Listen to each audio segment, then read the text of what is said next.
Bismillahirrahmanirrahim. I am Dr. Amna Sajid and now we are going to talk about vitamin K.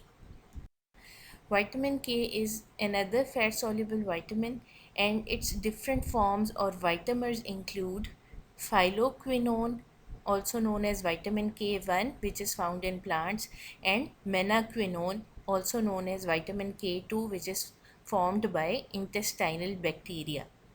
And there is another form of vitamin K which is the synthetic form known as menadione. And menadione can be converted in our body to menaquinone or vitamin K2.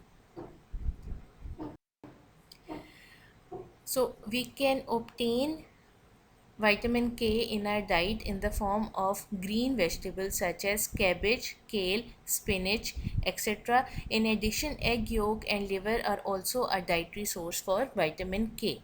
Now, in addition to the dietary sources of vitamin K is also synthesized by our intestinal flora or those microorganisms that are usually found in our intestines and are not harmful to our body. So, intestinal flora are also a source of vitamin K. So, vitamin K is a vitamin which can also be synthesized in our body by intestinal flora.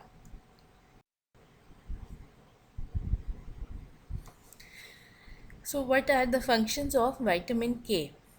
Its main role is in the post translation modification of certain proteins such as coagulation factors 2, 7, 9, and 10, osteocalcin, which is a protein vital for calcification and mineralization of bones, and proteins C and S, which are naturally occurring anticoagulant proteins found in our blood. So, vitamin K is important for the proper functioning of clotting factors 2, 7, 9, and 10, and in this way, it is vital for the process of coagulation.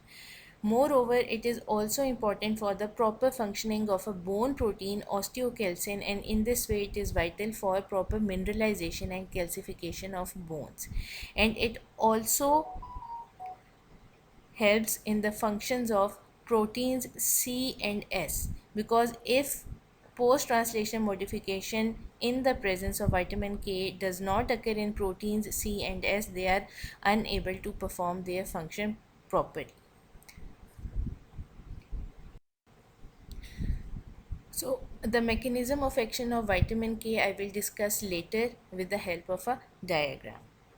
Right now, you need to know what is meant by post translational modification of different vitamin K dependent proteins.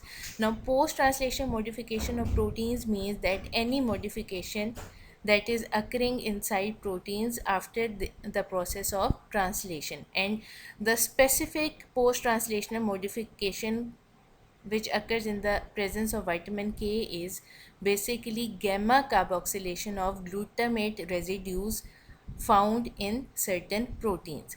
So, what is gamma carboxylation of glutamic acid residues in proteins? As you can see, this is a glutamate residue present inside protein, for example, clotting factor 2. Now, we are calling this a residue because it is present in a polypeptide chain in combination with other amino acid residues.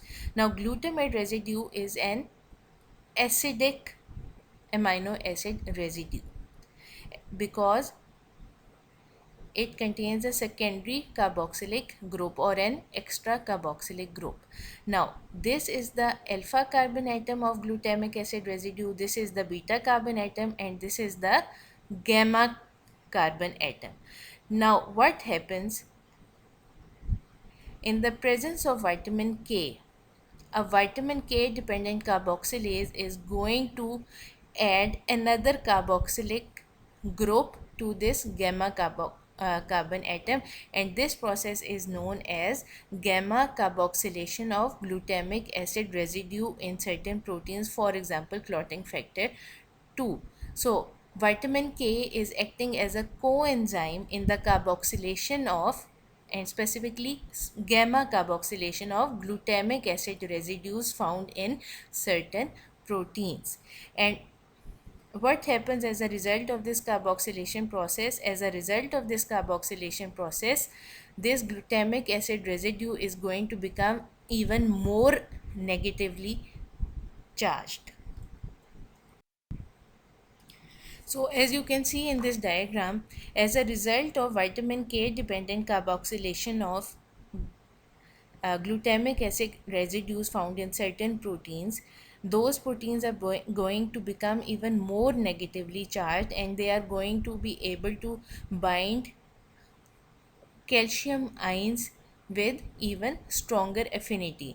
And in case of clotting factors, this is very important, the interaction of different clotting factors with calcium ions. It is vital for the coagulation cascade.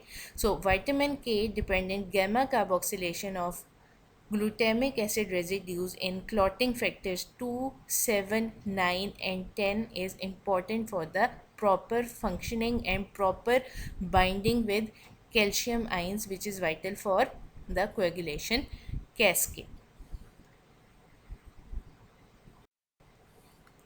So how does vitamin K play a role in gamma carboxylation of glutamic acid residues?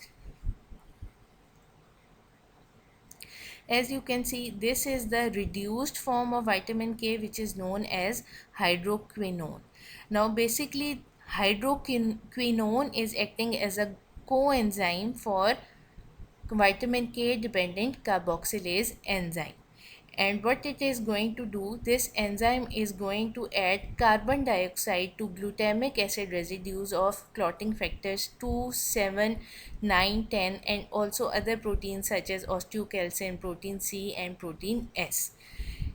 And this carboxylation is going to result in the formation of gamma carboxyglutamates in factors 2, 7, 9, 10, or in simpler words, an additional carboxylic group is added to the gamma carbon atom of glutamic acid residues in clotting factors 2, 7, 9, and 10. And as a result, this reduced form of vitamin K or hydroquinone is going to convert into the oxidized form known as epoxide. Now, this epoxide cannot act as a coenzyme in this reaction, so it needs to be converted back to the reduced form or hydroquinone. And the process by which epoxide is converted to hydroquinone is known as vitamin K cycle. This entire process is known as vitamin K cycle. The involvement of hydroquinone in gamma carboxylation of glutamate residues in certain proteins and conversion of hydroquinone to oxidized vitamin K or epoxide, and the reconversion of epoxide to hydroquinone. This entire process is known as the vitamin K cycle. Now, epoxide form of vitamin K is going to convert to its reduced hydroquinone form in the presence of an enzyme known as vitamin K epoxide reductase, or simply vitamin K reductase enzyme. Now, this enzyme can be inhibited by certain anticoagulant drugs such as warfarin. So, warfarin is an anticoagulant drug which is going to inhibit the enzyme vitamin K reductase, and as a result of inhibition of this enzyme, epoxide form of vitamin K will not be able to convert to hydroquinone form, and when hydroquinone form is not available, then it won't act as a coenzyme for gamma carboxylation of glutamate residues in clotting factors 2, 7, 9, and 10. And if this gamma carboxylation of these clotting factors does not occur, then they won't be able to perform their function properly. Coagulation cascade will not progress properly, as a result of which clotting will not occur. And this is the basis of the mechanism of action of anticoagulant drugs such as warfarin. So I'm going to repeat once again how does warfarin cause anticoagulation? It basically inhibits the enzyme vitamin K reductase, which is responsible for conversion of epoxide to hydroquinone. And when hydroquinone is not available, it cannot cause post translation modification of clotting factors, as a result of which clotting factors are not able to perform their function properly, and coagulation will not progress properly, resulting in the anticoagulant effects of warfarin. So this is how warfarin inhibits clotting mechanisms. I hope this vitamin K cycle and the mechanism of action of certain drugs such as warfarin is clear. So, vitamin K deficiency in adults is quite rare, but it can occur in the setting of use of broad spectrum antibiotics. Why vitamin K deficiency occurs in adults with use of broad spectrum antibiotics? Because these type of antibiotics are going to inhibit the growth of our normal intestinal flora, and intestinal flora are an important source of vitamin K in our body. So in their absence, vitamin K deficiency might occur. So in adults, deficiency is rare, but it can occur with use of broad spectrum antibiotics. However, in newborn babies, deficiency can occur because their intestines are sterile. There are no microorganisms present in their intestine, and they can also not get sufficient amount of vitamin K from breast milk. So what do? We administer an intramuscular dosage of vitamin K to newborn babies at the time of their birth, so that vitamin K deficiency does not occur in them, because they cannot synthesize vitamin K due to their sterile intestines, and vitamin K is also present in inadequate amounts in breast milk. So, to prevent a vitamin K deficiency in newborn babies, an intramuscular injection of vitamin K is administered to all babies at the time of their birth. And what are the effects of vitamin K deficiency? As you know, vitamin K dependent carboxylation is important for proper functioning of clotting factors 2, 7, 9, and 10. So, in absence of such uh, post translation modification of clotting factors, they will be unable to perform their function properly, and coagulation will not occur properly. This will result in an increase in clotting time, and this will cause different bleeding disorders. So, small bleeds that would otherwise be taken care of by our coagulation system, they would become an a bigger problem in case of vitamin K deficiency. Now, vitamin K toxicity is very rare, but it can result from prolonged administration of large doses of vitamin K. And what are the manifestations associated with vitamin K toxicity? They are hemolytic anemia and jaundice.